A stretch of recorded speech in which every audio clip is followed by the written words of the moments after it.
Por el interior de un tubo cuyo eje está inclinado un ángulo alfa con respecto a la vertical, desliza un bloque de masa m atado a un par de resortes en serie de constante K cada uno. La constante equivalente de estos dos resortes que están en serie es K sobre 2. El coeficiente de roce dinámico entre el bloque y el tubo es mu. El bloque se suelta desde el reposo en la posición en que los resortes no están deformados. Ok. Parte A. Mediante consideraciones de energía, calcule el máximo desplazamiento del bloque si se suelta desde la posición indicada. Y luego seguiremos leyendo las otras preguntitas. Si tenemos dos resortes en serie, conectados de esta forma, y les aplicamos una fuerza, esto significa que el resorte de constante K1 va a tener un cierto estiramiento y el de constante K2 va a tener otro estiramiento. Vamos a llamarle delta X1 y delta X2 a esos estiramientos. Lo que nosotros queremos es sustituir estos dos resortes por uno solo que tendrá una cierta constante K y que al aplicarle la misma fuerza produce el mismo efecto que estos dos actuando conjuntamente. ¿Y cuál es ese efecto? Que el estiramiento total que voy a tener es delta X1 más delta X2, que a eso le podríamos llamar delta X. El módulo de la fuerza elástica hecha por un resorte viene dado por la ley de Hooke, que establece que la fuerza elástica será K por la deformación delta X. Este es el módulo, ¿no? Es decir, en este caso, estos resortes están siendo estirados, por lo tanto, cada uno de ellos hará una fuerza en este sentido. Una fuerza que se puede calcular para cada resorte de esta manera. Por lo tanto, si despejamos la deformación delta X, nos quedará que delta X será el producto entre el módulo de la fuerza, que lo voy a escribir así nomás, sin las barritas, sobre la constante. Entonces, si sumamos delta X1 más delta X2, pero sustituyendo delta X por esta expresión, nos quedará la fuerza F1 sobre la constante K1 más la fuerza F2 sobre la constante K2 será la fuerza F sobre la constante del resorte equivalente que quiero encontrar. Vamos a ver, ¿qué es F1? F1 es esta fuerza hecha por el resorte 1 y F2 es la fuerza hecha por el resorte 2. Ahora, fijémonos una cosa. Cuando yo hago una fuerza, la fuerza se transmite a través de estos resortes, ¿no? La reacción de esos resortes, el principio de acción y reacción, hace que estas dos fuerzas tienen que ser iguales. Es decir, F1 y F2 tienen que ser iguales. Es la reacción de este mecanismo con respecto a esta fuerza. Por lo tanto, podemos simplificar F1 y F2 y F y poner simplemente un 1 ahí arriba. Entonces, ¿qué nos quedaría? Nos quedaría 1 sobre la constante que quiero encontrar es 1 sobre K1 más 1 sobre K2. Bien, entonces lo que puedo hacer es poner un común denominador. Ese común denominador será K1 por K2, K1 multiplicado por K2, y luego arriba nos quedaría K1 por K2 dividido K1, que me da K2 por 1 es K2. Bien, y el otro será K1. Esto, si quiero, lo puedo escribir así. K1 más K2 sobre K1 por K2. Bien, este cociente es el inverso de la constante. Si quiero hallar la constante, tengo que hallar el inverso de esto, dar vuelta a todo, como se suele decir, ¿no?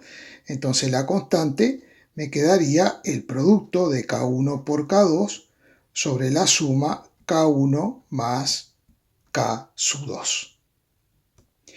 En el caso particular, en que K1 sea igual a K2 y le llamamos simplemente, por ejemplo, K', por ponerle de alguna forma, entonces la constante nos quedaría K' por K' sobre K' más K'. O sea que en definitiva esto nos da K' al cuadrado sobre 2 por K'. Simplificamos el cuadrado con la K de abajo y me queda K' entre 2. Por eso nosotros nos dicen en el problema, como cada resorte tiene una constante K, si hacemos el producto sobre la suma, siendo iguales las constantes, el resorte equivalente tendrá una constante que será K sobre 2. Esa constante equivalente valdrá K sobre 2. Vamos con la primera pregunta que dice, mediante consideraciones de energía, calcule el máximo desplazamiento del bloque si se suelta desde la posición antes indicada. Bien, ahí tenemos nuestro bloquecito. Entonces, si queremos hacer consideraciones de energía, primero tendríamos que ver si este sistema es conservativo o si no lo es. Nosotros soltamos el sistema desde el reposo, los resortes no están ni comprimidos ni estirados, están en su posición natural. Bien, ¿qué fuerzas actuarían? Por un lado, tendríamos la fuerza peso, vertical y hacia abajo. El peso es una fuerza conservativa. Y por otro lado, en cuanto esto empiece a viajar hacia abajo, el resorte hará una fuerza elástica en este sentido. Vamos a llamarla fuerza elástica. También es una fuerza conservativa. Pero en el problema nos dicen que hay un coeficiente dinámico de rozamiento. Es decir, que mientras esto viaja hacia abajo, habrá una fuerza de rozamiento que tendrá este sentido. Vamos a llamarla simplemente con una F minúscula. Entonces, al existir rozamiento, este sistema no es conservativo. En los casos en que el sistema no es conservativo, tenemos un teorema muy importante que podemos aplicar, que es el siguiente. El trabajo, en este caso de la fuerza de rozamiento, es igual al cambio en la energía mecánica. El símbolo delta siempre se refiere a incremento o variación, en este caso, de la energía mecánica. Esto solemos escribirlo así, energía mecánica final menos energía mecánica inicial. Y tenemos que definir nosotros qué entendemos por inicial y qué entendemos por final. Bueno, la energía mecánica inicial es la energía que tenemos en este punto, donde, como aún no hemos soltado el resorte, el cuerpo, esta fuerza elástica todavía no existe, y el rozamiento todavía no se manifiesta porque el objeto ese nosotros lo estamos sosteniendo y no intenta ir hacia ninguna parte. Bueno, dejamos el peso ahí. Bien, entonces, la energía mecánica inicial será la energía en esta posición, que podríamos llamarle, por ejemplo, posición A. Posición A. Y luego, si la esfera se detiene por aquí, a esta posición le llamaremos B. Ahí lo tenemos, posición A y posición B. Entonces esto podemos reescribirlo y ponerlo como energía mecánica en B menos energía mecánica en A. Bueno, en el punto A los resortes no están deformados, no tenemos energía potencial elástica, pero podríamos tener energía potencial gravitatoria. Todo depende de dónde escojamos el nivel de referencia para medir la altura para la energía potencial gravitatoria. Si me tomo este nivel en el punto A, el cuerpo no se encuentra a ninguna altura respecto al punto A. Entonces, no tenemos energía potencial gravitatoria, no tenemos energía potencial elástica y tampoco tenemos energía cinética. Y entendemos que la energía mecánica es la suma de las tres, Por lo tanto, lo que vamos a decir es que la energía mecánica en el punto A será igual a 0. Y ahora tenemos que analizar qué es lo que pasa en el punto B.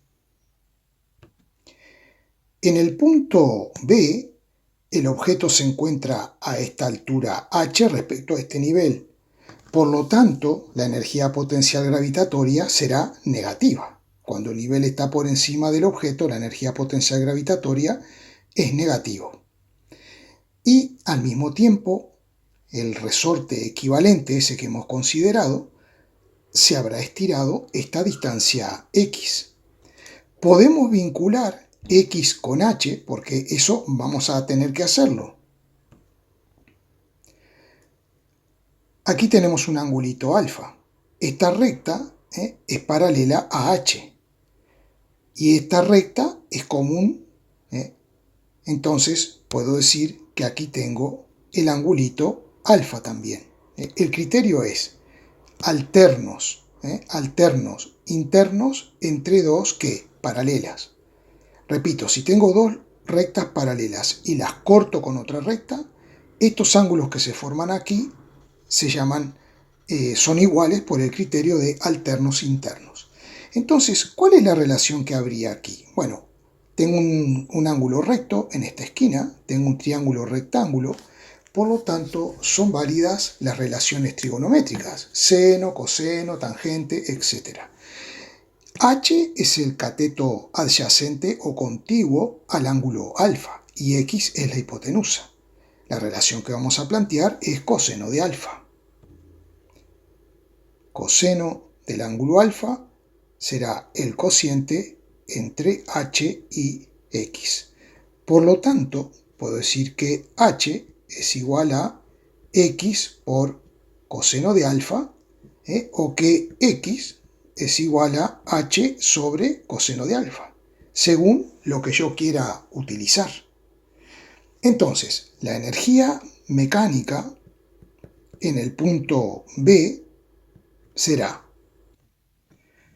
energía potencial elástica, K por X al cuadrado dividido 2. Cuidado que nuestra constante, cuidado, vale K sobre 2. Es la constante del resorte equivalente. Entonces aquí abajo nos queda 2 por 2. Entonces vamos a poner 4. K por X al cuadrado sobre 4. Y la energía potencial gravitatoria, ahí abajo en B, será menos M por G por H. Entonces, a mí que me interesa calcular la X, que es el desplazamiento máximo que experimenta el objeto antes de detenerse. Es decir, que me conviene quitarme H de encima y la voy a sustituir por X por coseno de alfa. Así que entonces la energía mecánica en B me va a quedar. Bien, ya tenemos la energía mecánica en B. Ahora, lo que tenemos que hacer es calcular el trabajo de la fuerza de rozamiento. Será la fuerza de rozamiento, cuyo módulo es mu, en este caso dinámico porque ese objeto se está moviendo, mu por la normal, por el desplazamiento que será x, por el coseno del ángulo que forma la fuerza de rozamiento con el desplazamiento. El desplazamiento es hacia abajo y la fuerza de rozamiento se opone, por lo tanto, el angulito que nos queda aquí siempre es 180 grados. Coseno de 180 grados es menos 1, por tanto, esto me quedará como menos mu por la normal por x. Bien, y ahora tenemos que ver cómo obtenemos esa fuerza normal. La fuerza peso que hemos dibujado tendrá dos componentes. Una componente a lo largo del tubo S, donde se mueve la masita, y otra componente normal o perpendicular. Y luego las otras fuerzas que tenemos, dijimos que, supongamos que esto ya se ha movido un poquito, tenemos la fuerza elástica y también tenemos la fuerza de fricción o de rozamiento. Por lo tanto, como estas fuerzas actúan en la dirección del tubo y la única fuerza normal al tubo es esta componente del peso, y el objeto no se mueve en esta dirección, entonces la normal, la fuerza que hace el tubo para sostener al objeto, impedir que se venga hacia aquí, por acción de esta componente del peso, la normal va a tener el mismo módulo que esta componente del peso. Le hemos puesto el nombre de Px para salir de la moda de llamarle a esta PI. Vamos a llamarle Px, da igual. Veamos una cosa. El peso lo podemos expresar como la masa por el módulo de la aceleración gravitatoria, para hallar el módulo del peso. Necesitamos un ángulo, este angulito que está aquí. Pero este angulito que está aquí no es otro que el ángulo alfa, porque el peso es paralelo, en este caso, a h, y luego esta proyección que yo he hecho es paralela al plano, al tubo. Por lo tanto, este es el ángulo alfa. Si calculamos Px, tendremos la normal. Y para calcular Px, que es el cateto opuesto al ángulo, emplearemos el seno. Por lo tanto, podremos escribir directamente que el trabajo de la fuerza de rozamiento será el coeficiente dinámico de rozamiento por la normal, que será m por g por seno del ángulo alfa, y por x, y nos faltó el signo de menos, cuidadito, ese signo de menos que tiene que estar ahí delante. Ahora lo que vamos a hacer es igualar esta expresión, que es el trabajo del rozamiento, a la energía mecánica en B. Una vez hemos hecho la igualdad, vemos que tenemos x, aquí x al cuadrado y aquí x. Por lo tanto, podemos dividir ambos miembros de la igualdad entre x, y x entre x me dará 1 por aquí también 1, y x cuadrado sobre x me dará x. Así que ahora solamente tenemos que dedicarnos a despejar la x. Despejando x, tendremos este término que se queda como está, luego este lo transponemos con signo positivo, más mg coseno de alfa. El 4 pasará multiplicando a todo esto, y la k pasará dividiendo. Entonces, esta es la x máxima, y hemos respondido la parte A. Ahora tenemos que ir a la parte B, donde se nos dice: calcule la magnitud de la aceleración cuando la deformación de los resortes es la mitad del valor máximo. Ok.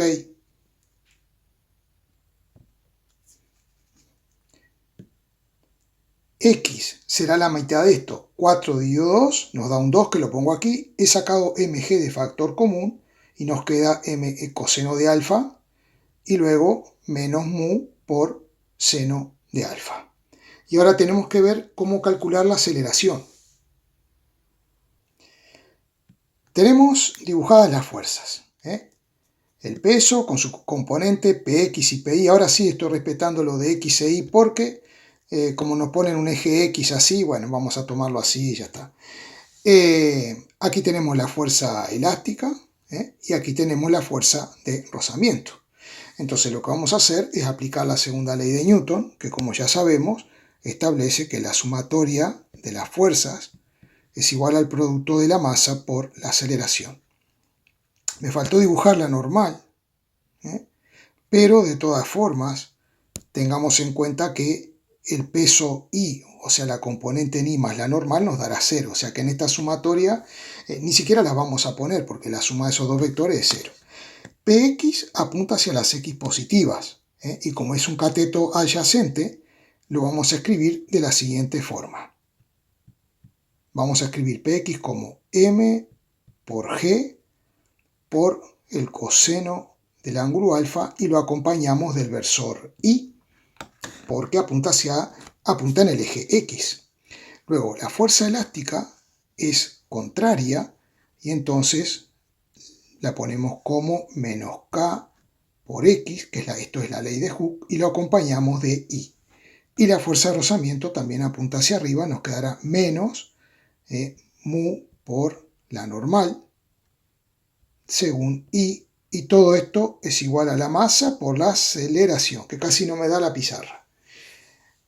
Muy bien, entonces tenemos que sustituir la x por este valor, y la normal por el valor que ya habíamos calculado previamente. Así que esto nos va a quedar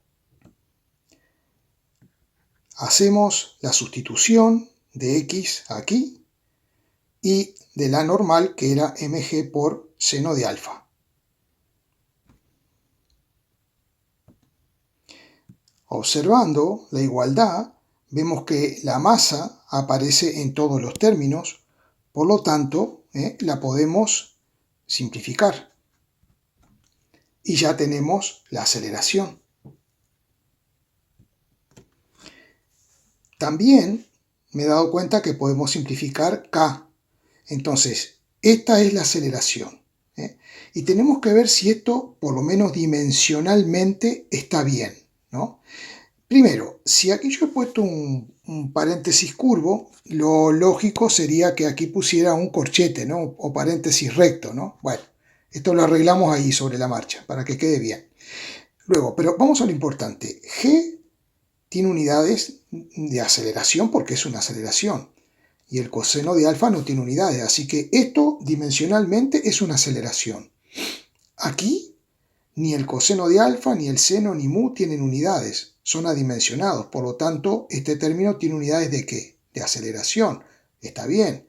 Y aquí lo mismo, es decir, tenemos que ver que haya una concordancia y que las unidades que surgen de aquí sean unidades de aceleración. Si por ahí me aparece una masa, me aparece una constante elástica, entonces tenemos que revisar nuestras cuentas porque hemos hecho alguna cosita mal. Entonces ahora vamos a la parte C. Hemos dibujado las fuerzas en el punto más bajo. Las componentes del peso no han cambiado, la normal tampoco. La fuerza elástica ya sabemos cómo la podemos calcular, porque esto es el X máximo, la deformación máxima, ya la hemos calculado.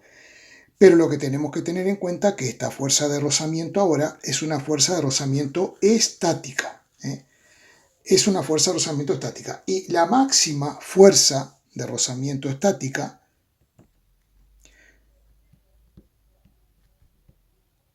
la podemos calcular como el coeficiente estático de rozamiento por la normal. Aquí lo que tenemos que poner es módulo, porque como siempre digo, la fuerza de rozamiento y la normal no tienen igual dirección y sentido. Esta es una relación de los módulos nada más. Entonces, hemos calculado la fuerza de rozamiento máxima estática y para que este cuerpo se quede en reposo, lo que tiene que suceder es que la sumatoria de todas las fuerzas sea cero. La suma de fuerzas en dirección del eje Y es cero y ahora lo que vamos a exigirle a esto es que la suma de fuerzas en el eje X sea igual a cero. Intuitivamente nos damos cuenta entonces que el módulo de Px tendrá que ser igual a la suma de los módulos de la fuerza elástica más la fuerza de rozamiento. Es decir, todo lo que tira hacia abajo tiene que ser igual a todo lo que tira hacia arriba para que este cuerpo pueda estar en reposo. Y ahí tenemos planteada la igualdad. Este 2, recuerden, es porque me dicen que el coeficiente estático es el doble del mu que estábamos usando antes. No voy ahora a sustituir x por lo que habíamos hallado, porque simplemente con plantear la igualdad ya estoy demostrando que sé lo que tiene que suceder aquí para que este cuerpo permanezca en reposo. Bueno, espero que el vídeo les haya servido y como digo siempre, seamos altruistas, valoremos mi trabajo y valoremos que el canal crezca para que pueda llegar a más compañeros que al igual que ustedes necesitan estos conocimientos. Y bueno, y así seguimos creciendo y aportando. Muchas gracias.